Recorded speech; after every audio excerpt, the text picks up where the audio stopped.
তুমি মরে গেলে কারো হাতে সময় নাই তোমারে কান্দে লইয়া কান্দনের, কারো হাতে সময়।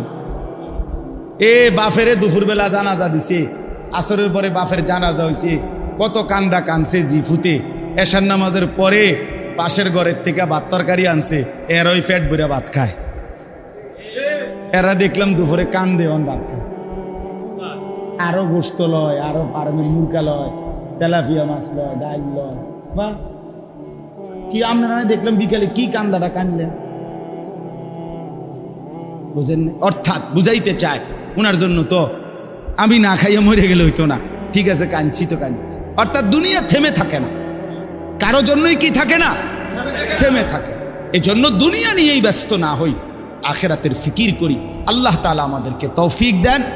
স্বার্থপর এই দুনিয়া কারো কথা মনেও রাখে না, কারো জন্য থামেও না, কারো জন্য থাকে।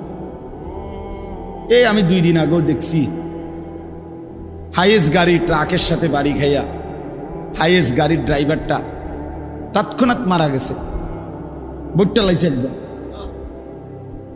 কি কষ্টে ভাঙ্গা সুইডাইটারে বাইর করছে ড্রাইভারটা, কিন্তু 10 মিনিটের ব্যবধানে একটা গাড়িও থামে নাই। সব গাড়ি ডানে বামে পাশ কাইটা কাইটা সবাই চলে গেছে, কারো হাতে সময় নাই। জলজ্জান্ত একটা মানুষ মরে গেছে, সেই গাড়িটা চলতেছিল, এই অবস্থায় ড্রাইভার অ্যাক্সিডেন্ট করেছে, মারা গেছে। তাহলে স্বার্থপর এই দুনিয়া কারো জন্য থামে না, কারো হাতে সময় নাই রে দোস্ত, কারো হাতে সময়, কারো হাতে সময়। দিন শেষে রাত শেষে একাকী ভাইবা দেখেন, আমি একাই, আমার সুখে আমি, আমার দুঃখ আমি, আমার আনন্দ আমি, আমার বেদনা আমি। ঠিক একদিন কবরে আমি একাই, একদিন হাসরের ময়দানে আমি একাই, একদিন ফুলসিরাতের গোড়ায় আমি একাই, একদিন আমল নামার হিসাব নিতে গিয়ে আমি একাই। অকুল্লুহুম আতিহি ইয়াউমাল কিয়ামাতি ফারদা। আল্লাহ বলছে তোমাদের সকলকেই আমি আল্লাহর সামনে কিয়ামতের দিন আসতে হবে একজন একজন। ফারদান অর্থ ওয়াহিদান, একজন একজন, একজন একজন। ইয়াবাসুহুমুল্লাহু জামিআন। আল্লাহ বলেন তোমাদের সকলকে আমি আল্লাহ তাআলা হাসরের ময়দানে উঠাবো। ফায়ুনাব্বিউহুম বিমা আমিলু। সকলকেই তাদের পুরা জীবনের আমল জানাবো, আমি আল্লাহ শুনাবো। আহসাহুল্লাহু ওয়া নাসু। আল্লাহ বলেন আমি গুনে গুনে রেখেছি, যদিও তোমরা ভুলে গেছো। আমার মনে নাই, আপনারও মনে নাই। 2024 সাল গত বছর ঠিক এই দিনে এই টাইমে আমি আপনি কি করছিলাম আমার হয়তো মনে নাই, আপনারও মনে নাই, কিন্তু আল্লাহ তাআলা বলেন আমি গুনে গুনে রেখেছি। আল্লাহ তাআলার কাছে হিসাব আছে তো, ফেরেশতার কাছে হিসাব আছে তো, আমল নামায় লেখা আছে তো, অঙ্গ প্রত্যঙ্গ সাক্ষী আছে তো, জমিন সাক্ষী আছে তো। এত কিছু ফাঁকি দিবেন কেমনে? জমিনকে ফাঁকি দিবেন কেমনে? এই দেহকে ফাঁকি দিবেন কেমনে? ফেরেশতার আমল নামার খাতায় ফাঁকি দিবেন কেমনে? ফেরেশতার স্মৃতিতে উনি মুখস্থ বলবে, সেটা ফাঁকি দিবেন কেমনে? আল্লাহর নজর ফাঁকি দিবেন কেমনে? আলাম ইয়ালাম বিআন্নাল্লাহা ইয়ারা। রব্বুল আলামিন বলে তুমি জানো কি বান্দা, আমি কিন্তু সারাক্ষণ তোমাকে দেখি। কতক্ষণ? কতক্ষণ? আল্লাযী ইয়ারাকা হিনা তাকুম ওয়া তাকাল্লুবাকা ফিস সাজিদিন। রব্বুল আলামিন বলে বন্ধু আপনি যখন নামাজে দাঁড়ান আমি সরাসরি আপনাকে দেখতে থাকি। আপনি যখন আমার বান্দাদের সাথে রুকু সেজদায় উঠা বসা করেন তখনও আমি আল্লাহ আপনার দিকেই তাকিয়ে থাকি, সারাক্ষণ দেখি। লা তাখুযুহু সিনাতুন ওয়ালা নাওম। রব্বুল আলামিন বলে আমার চোখে কোনো তন্দ্রাও নাই, ঘুমও নাই। আমি ঘুমাও যাই না, তন্দ্রাও যাই না, আমি জিমাইও না, আমি ঘুমাইও না। ওমা মাসসানা মিল লুগুব। কোনো কাজ করতে কখনোই কোনো ক্লান্তি আমাকে স্পর্শ করে না। আল হাইয়ুল কাইয়ুম। সর্বদাই আমি জীবিত আছি, সর্বদাই আমি প্রতিষ্ঠিত আছি এক অবস্থায়। এই জন্য চলেন, আমার কথা এটাই, ইসলাহি মজলিসের মূল ফিকির ইসলাহে নফস। আত্ম উপলব্ধি, নিজের বিবেক জাগানো যে হায় আমি কি করছি, এই সমাজের কে কি করছে সব বাদ দেন, আমি চলেন একা একা ভাবি আমি কি করছি। এই মজলিসের ফিকির এটা, এই মজলিসের ইচ্ছা হলো কি এইটা, ইসলাহি মজলিসের মূল চেতনাই এটা। আত্ম উপলব্ধি মানে নিজের উপলব্ধি, নিজের উপলব্ধি, আত্মসংশোধন, আত্মশুদ্ধি, নিজের পরিবর্তন। প্রত্যেকেই বিবেক থেকে ভাবেন, ইনসাফ করে ভাবেন যে যে অবস্থানে আছি এভাবেই হাসরের ময়দানে দাঁড়ালে টিকবো তো? কথা বলেন না কেন? হাসরের ময়দানে টিকবো তো? তাইলে তো এটা বদলান, নিজেকে সুন্দর করেন, নিজেকে পরিবর্তন করেন। কোনো মানুষই তো দুনিয়াতে দুনিয়াবি কোনো কাজে এক অবস্থার উপরে দীর্ঘদিন পড়ে থাকে না।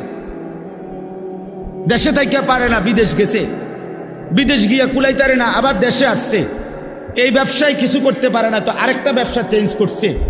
কোনো না কোনোভাবে মানুষ তার পলিসি, তার যেই কোনো ব্যবস্থাপনা সে চেঞ্জ করে, যে যেভাবেই হোক আমাকে আমার গন্তব্যে টার্গেটে পৌঁছতে হবে। তো আখিরাতের কোনো টার্গেট নাই, পরকালের জন্য কোনো প্রস্তুতি নাই।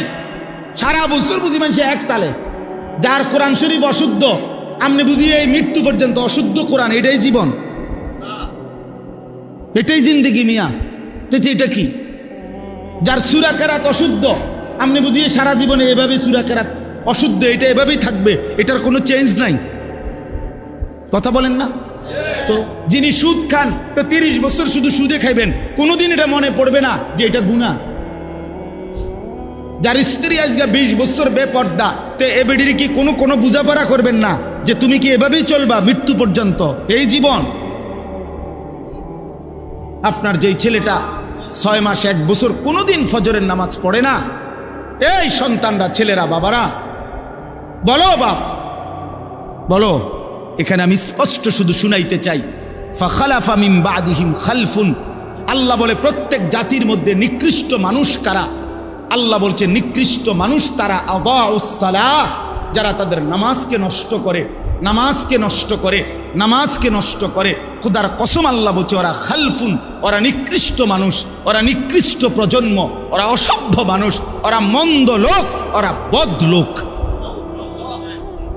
কোরআন শরীফের আয়াত, আল্লাহর বিধান, রসুলের বিধান, কোরআনের বিধান, সুন্নাহর বিধান।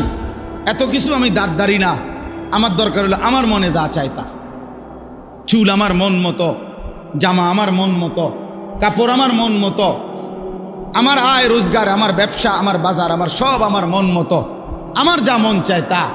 দেখেন নয় যে হুজুর আমার আসতে সময় বলতেছিল যে অনেক মুসল্লি আপনারা, আপনাদের মাথায় অনেকের আছে এটা যে হুজুর এটা বলবেন না, ওইটা বলবেন না, হুজুররা এটা বলা যাবে না, ওইটা বলা যাবে না। তার মানে ইসলামের মধ্যে আপনারাই নিয়ম বানায় নিছেন যে এটা বলা যাবে, এটা বলা যাবে না। ইসলাম বলতে পারবে না এমন অপূর্ণাঙ্গ ইসলাম ধর্ম আল্লাহ নাজিল করেই নাই। পৃথিবীতে বলা যাবে না, পৃথিবীতে দিক নির্দেশনা নাই এমন কোনো বিষয় ইসলামের মধ্যে নাই, এটা হতেই পারে না। রাজনীতির কথা বলা যাবে না, 1 কোটি বার বলা যাবে, 1 কোটি বার বলা যাবে, 100 বার বলতে হবে, 100 বার। রাজনীতিবিদও আখিরাতে আল্লাহর বিচারের মুখোমুখি হইতে হবে, ওরেও জাহান্নাম থেকে বাঁচানো দরকার, ওরেও জান্নাতের রাস্তা দেখানো দরকার। এমপি মন্ত্রীও তো বাঁচতে হবে, কথা বলে না কেন? মেম্বার চেয়ারম্যানও তো বাঁচতে হবে। তো তার লাগিয়া কোনো দিক নির্দেশনা নাই, তার কোনো শরীয়ত নাই, তার কোনো হালাল হারাম নাই। তো এটা হুজুরি কইতো না তো কেডা কইব? এটা আমেরিকার প্রেসিডেন্টে কইব নাকি? তো বলবে না কেন? বলবে না কেন? বলবে না কেন? আমার শায়েখ আল্লামা মুফতি মুশতাকুন নবী কাসিমি হুজুর এটা কথা সুন্দর বলে যে হে মুসলমান, মনে রাখেন আপনি যেখানে ভোট দিছেন হতে পারে ওই মার্কাওয়ালা জিতে নাই, আপনি মনে করছেন আপনার ভোটটা ফসা গেছে। হুজুর বলে না, দিনদার, ইমানদার, আল্লাহ ভীরুকে যদি আপনি এই রায়টা দিছেন, হতে পারে আপনার ভোট পড়ছে কিন্তু আপনার ঈমান ঠিক হয়ে গেছে, আখিরাত বাইচা গেছে, আখিরাত বাইচা গেছে, আখিরাত বাইচা গেছে। মামুলি বিষয় না। ইসলাম সব বিষয়ে দিক নির্দেশনা দিবে। এটাই ইসলাম, এটাই পূর্ণাঙ্গ, এটাই কমপ্লিট কোড অফ লাইফ, এটাই পূর্ণাঙ্গ জীবন বিধান। অতএব আপনারা সকল বিষয়ে ওলামায়ে কেরাম থেকে দিক নির্দেশনা নেবেন, বলেন ইনশাআল্লাহ। ওয়াত্তাবাউ শাহওয়াত, মনের ইচ্ছা মতো কোনো ক্ষেত্রে চলা যাবে না, ঘরেও না, সমাজেও না, রাষ্ট্রেও না, দেশেও না, রাজনীতিতেও না, বাজারেও না, ব্যবসাতেও না। মুমিন চলবে সব ব্যাপারে আল্লাহ এবং তার রাসূলের সাল্লাল্লাহু আলাইহি সাল্লাম নির্দেশনা অনুপাতে। ফাসাউফা ইয়ালকাউনা গাইয়া, আল্লাহ বলে এই দুইটি মন্দ অভ্যাস যার, এক নামাজকে নষ্ট করে, দুই নিজের মন মতো চলে, আল্লাহ রসুলের বিধানের কোনো তোয়াক্কা করে না, আল্লাহ বলেন জাহান্নামের নিকৃষ্ট গর্ত গাই, জাহান্নামের মধ্যে একটা গর্ত আছে গাই, গাই এই গর্তের নাম জাহান্নামের সবচেয়ে কঠিন আযাব, হাদিসের মধ্যে আছে, তাফসিরে, ওই গর্তের মধ্যে থাকবে। আল্লাহ বলেন ওই নিকৃষ্ট গাই নামক গর্তে আমি আল্লাহ নামাজ বিনষ্টকারী, মনের চাহিদা মতো অনুসরণকারী ব্যক্তিকে ছুঁড়ে মারব। আল্লাহ আমাদেরকে হেফাজত করেন, আল্লাহ আমাদেরকে হেফাজত করেন। আল্লাহ বলেন ইল্লা মান তাবা ওয়া আমানা ওয়া আমিলা সালিহান, আল্লাহ বলে তবে যারা ওই গুনাহ ছেড়ে দিয়ে, এই মন্দ অভ্যাস ছেড়ে দিয়ে তওবা করে আমি আল্লাহর কাছে ফিরে আসলো, আমি আল্লাহরে মেনে নিল এবং আবার নতুন করে নেক আমল শুরু করে দিল, আমি ওয়াদা দিলাম ফাউলাইকা ইয়াদখুলুনাল জান্নাতা, এরা নিশ্চিত জান্নাতে প্রবেশ করবে। ওয়ালা ইউজলামুনা শাইআ, এদের একজনের উপরেও আমি আল্লাহর পক্ষ থেকে এক বিন্দু জুলুম করা হবে না, জুলুম করা। এই জন্য বাপ চলেন নিয়ত করি, আল্লাহকে মানি, আখিরাতকে মানি, দ্বীনি কথাকে গুরুত্ব দিবেন। এই জনপ্রিয় বক্তা হইতে হইব, সবাই চিনতে হইব, দেশে লারা খাইতে হইব, এগুলো কোনো বিষয় না। আমারে মনে করেন সবাই চিনে, যুবক ভাই আমি তোমাদেরকেও বলি ভাই, মনে করো আমারে 10 লাখ মানুষ চিনে, তো তোমার লাভ কি? আমারে চিনলে তোমার কি? তো তুমি উদা হাল মারো, কথা বোঝেন না। আমার একারে 1 কোটি মানুষ চিনে, তো তোমার কি? আমার বোঝেন নাই আপনার কথাটা? আপনার লাভ কি তা? আমারে চিনলে, আমারে না চিনলে আপনার লস কি? আপনার সমস্যা কি? আমি আপনার ভাত খাই না, তাহলে এটা তো কোনো কথা না। কথা হলো আমি নামাজ পড়বো কোন দিন, আমি আল্লাহকে চিনবো কোন দিন, আমি আমার মালিকের গোলামি করবো কোন দিন, সেটা বলেন। আপনি বলেন আপনি বিড়ি ছাড়বেন কোন দিন, টেলিভিশন দেখা বন্ধ করবেন কোন দিন, সুদখানা ছাড়বেন কোন দিন, আপনি কিস্তি ছাড়বেন কোন দিন? যুবক তোমরা যারা 5 ওয়াক্ত নামাজ পড়ো না, তুমি নামাজের সেজদা দিবা কোন দিন? আল্লাহকে রাজি করবা কোন দিন? মুসলমানের বাচ্চা হয়ে বছরের পর বছর, দিনের পর দিন, মাসের পর মাস যারা ফজরের নামাজ পড়ো না, এই মুসলমানের নাফরমান, তুমি কোন দিন আল্লাহকে সেজদা দিবা? তোর জন্য কি কোনো দিন ফজরের ওয়াক্ত হবে না বেঈমান? তুই এক ইমানদার ভাইয়ের দুধ খাও নাই? রাসূলুল্লাহ সাল্লাল্লাহু আলাইহি সাল্লামের সামনে কেমনে বলবা? নবীজি সাল্লাল্লাহু আলাইহি সাল্লামের সামনে কেমনে সুপারিশের জন্য? তিনি কোনো কাগজপত্র দেখবে না, আমলনামা দেখবে না নাকি? হ্যাঁ, তো তিনি কিছুই বলবেন না নাকি? কি ভাবছেন কি? নবীজি কিছুই বলবে না, আমলনামা দেখবে না, কোনো কাগজপত্র ছাড়াই সুপারিশ, এটা একটা খামখেয়ালি। আল্লাহ আমাদেরকে বুঝ দান করে, এটা বোঝা দরকার, এটা বোঝা উচিত। 10 বছর, 30 বছর, 6 মাস, 1 বছর বাবা যার আমলনামার মধ্যে ফজরের নামাজ নাই, আল্লাহ নবী সাল্লাল্লাহু আলাইহি সাল্লাম সেই আমলনামা দেখে নবীজি তো বলবেন, উম্মত আমি তো শ্রেষ্ঠ নবী, তুমি আমার শ্রেষ্ঠ উম্মত। আমি তো সেই নবী যে পাথরের আঘাতে সারা শরীর রক্তাক্ত করেছিলাম, আমার জুতা আমার পায়ের সাথে জমাট বেঁধে গেছিল রক্তের কারণে। আমি ক্ষুধার কষ্টে 2টা পাথর বাঁধছি পেটে, আমি সারা রাত দাঁড়িয়ে উম্মতের জন্য চোখের পানি ফেলে কাঁদছি। আমি তাই উহুদের ময়দানে দান দান শহীদ করে রক্ত মাখা দেহ নিয়ে বেহুশ হয়ে পড়েছিলাম ঘন্টার পর ঘন্টা, বিনিময়ে এই আমলনামা। আমার এত চোখের পানি, আমার রক্ত, আমার পেটে পাথর বাঁধা কষ্টের এই বিনিময় 30 বছর সুদ খায় মুসলমান, 60 বছর মুসলমান বিড়ি খায়, 40 বছর মুসলমান কিস্তি নেয়, 30 বছর মুসলমানের ঘরে প্রত্যেক দিন নাচ গান টেলিভিশন নাটক সিনেমা চলবে। এই তো জীবন, এই তো রাসূলের উম্মত। নবীর চোখের পানি তো এই জন্যই, ওনার পেটে পাথর বাঁধা কষ্টের বিনিময়ে। এই হ্যাঁ, কি ভাবছেন মিয়া সাহেব? ভাবছেন কি সুপারিশ? কি মামুর বাড়ি? হ্যাঁ, হাউজে কাউসার মামুর বাড়ি, হাউজে কাউসার আপনার চাচার শ্বশুর বাড়ি। সাপ কলের ফানি মনে করছেন আপনি? কোনো দাম নাই এটার, এমনি দিয়ে দিবে। এটা এমনি দিয়ে দিবে। আপনি যাইবেন আর আপনার মুখে দাড়ি নাই, আপনার একবার আঞ্জা দিয়ে ধরে পানি দিয়ে দিব হাউজে কাউসারে। বাহ বাহ বাহ, কে ধোকা দিল? এই মুসলমান, এই ধোকা দিল কে আপনাকে? জীবন ভর রাসূলুল্লাহ সাল্লাল্লাহু আলাইহি সাল্লামের আপাদমস্তক বিরোধিতা করে কোন লজ্জায় না ফরমান তুমি নবীর সামনে সুপারিশের জন্য দাঁড়াইবা কেমনে বেটা? কি মামুলি বিষয় মিয়া? কোরআন শরীফে আছে, কোরআনুল কারীমে সূরা ফুরকানে আছে, নবীজি সাল্লাল্লাহু আলাইহি সাল্লাম বলবে, ইয়া রাব্বি ইন্না কওমি ইত্তাখাযু হাদাল কুরআনা মাহজুরা। কোরআন শরীফের আয়াত। ওয়া ক্বালার রাসূল, আল্লাহ বলেন আমার রাসূল বলবে হাসরের দিন, হে আমার আল্লাহ, আমার জাতির এই লোকগুলো আমার 23 বছরের কষ্টে গড়া কোরআন আমি যেটা আপনার কাছ থেকে নিয়েছি মাওলা, রাত নাই দিন নাই সকাল নাই দুপুর নাই, খাইয়া না খাইয়া পেটে পাথর বাইন্দা রক্ত মাখা শরীরে আমি যেই কোরআন আমার উম্মতের কাছে দিয়ে গেছি, এই লোকগুলো সেই কোরআন মাহজুর নিজেদের জীবন থেকে পরিত্যক্ত করে দিয়েছে, দূরে সরায় দিছে। আজ এই হাসরের ময়দানে আমি এটার বিচার চাই আল্লাহ। হ্যাঁ, আপনি সুপারিশ মামুর বাড়ি মনে করছেন? ডুলবেন আর নবী সুপারিশ করবে? হ্যাঁ, এটার কোনো নিয়ম কানুন নাই। আল্লাহ নবী সাল্লাল্লাহু আলাইহি ওয়াসাল্লাম সুপারিশ করবেন মানে কি?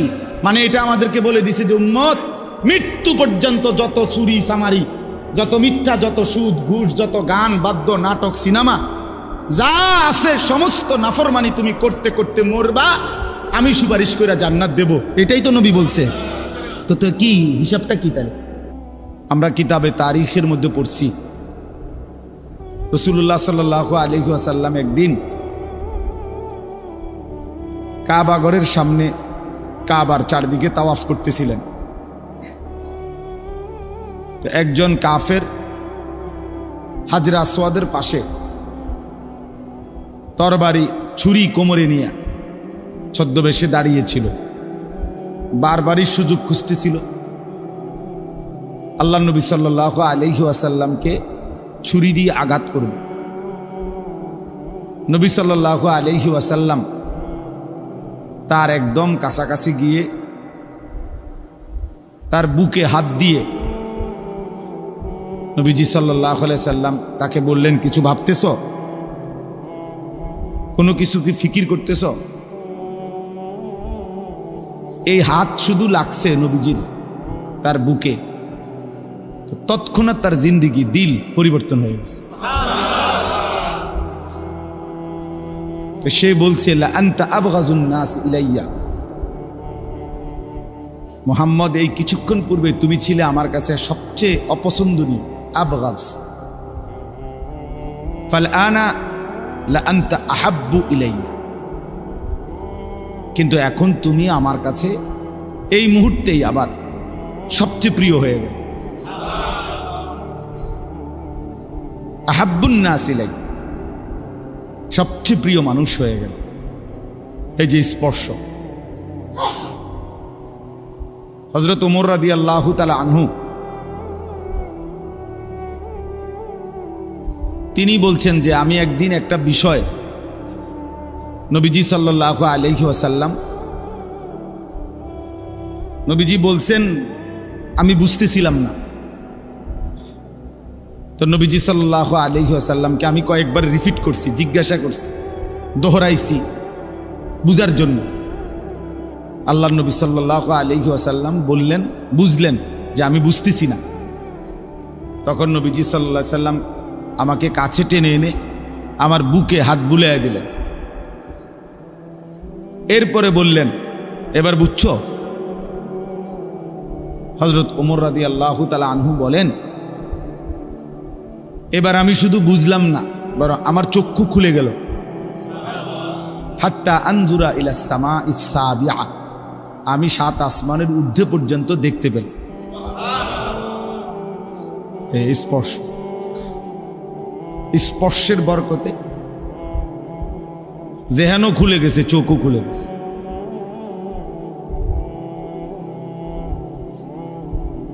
মদিনায় রাসূলুল্লাহ সাল্লাল্লাহু আলাইহি ওয়াসাল্লাম যখন হিজরত করে গেছেন, তখন মদিনার মধ্যে ইয়াহুদিরা থাকতো। এই এখন যে ইসরায়েলের ইয়াহুদি, এদের পূর্বপুরুষ। তো এই ইয়াহুদিদের মধ্যে তখন একজন বড় জ্ঞানী পণ্ডিত ছিল, আব্দুল্লাহ ইবনে সালাম ওনার নাম। ইয়াহুদি পণ্ডিত, ইয়াহুদিদের ধর্মগুরু, অনেক বেশি জ্ঞানী ছিলেন তিনি। তো তিনি আসছিলেন